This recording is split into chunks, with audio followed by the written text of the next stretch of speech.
जहरात में तू आए सुभान अल्लाह। ओ आमना जा जानी सारात साल जी हर हिक रात खां सुहानी सुभान अल्लाह। जहरात में तू आए माशा हिक तरफ रात तोले पई बार बार झूमे बेतरफ ॾींहुं चए पियो महबूब आतमूं में रब क्यो बिन्ही खे राज़ी हुयो वक्त दरमयानी सारात साल जी हर हिक रात खां सुहानी जहरात में तू आए।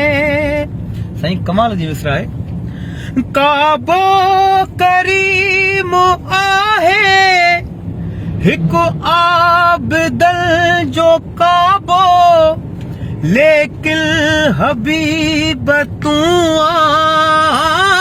कुल आशिकल जो काबो सुभान अल्लाह। सुभान अल्लाह। काबो करीम आहे हिकु आबदल जो काबो लेकिन हबीब तू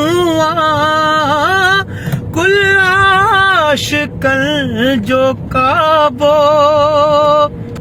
नाही हितों जो आही महबूब ला मकानी सारात साल जी हर हिक रात खां सुहानी जहरात में तू आए तुझो नाम आ मुहम्मद जंहिंमें लफ़्ज़ चार आहिनि बटड़े ॾिजल चुमियूं पो बेड़ाई पार आहिनि पर किल जे कान नालो आहे अखिल में कानी सारात साल जी हर हिक रात खां सुहानी। साईं इन ई मद में इन ई सुर में पंहिंजो नात लिखियो।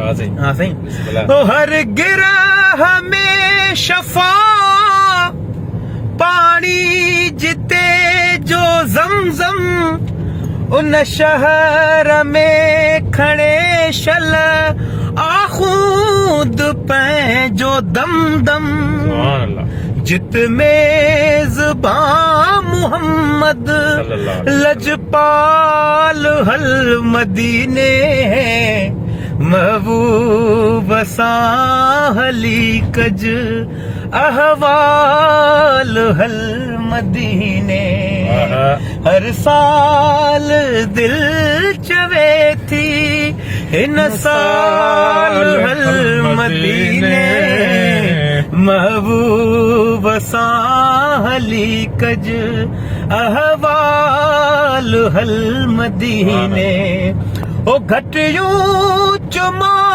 उते जूं मालिक जिते हा हलिया सुरमू करे अखिल में साखा कमते मलिया मटबो समूरो दिल जो जित हाल हल मदीने महबूब सां हली कज अहवाल हल मदीने जहरात में तू आए ओ आमना जा जानी सारात साल जी हर हिक रात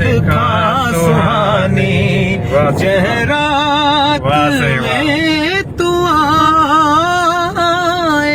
सुभान अल्लाह। हे साईं असांजो न आखुन साहब असां अॼु महफ़िल तो मोटियासीं, मीलाद जी महफ़िल हुई ऐं साईं नात उते इहा पढ़ी जेका ॾाढी मिठी लॻी, एॾी त मिठी लॻी जो मां चयुमि त यार असांखे गाॾीअ में वरी ॿुधाइजांइ, उनखे वरी रिकॉर्ड बि कयो अथमि।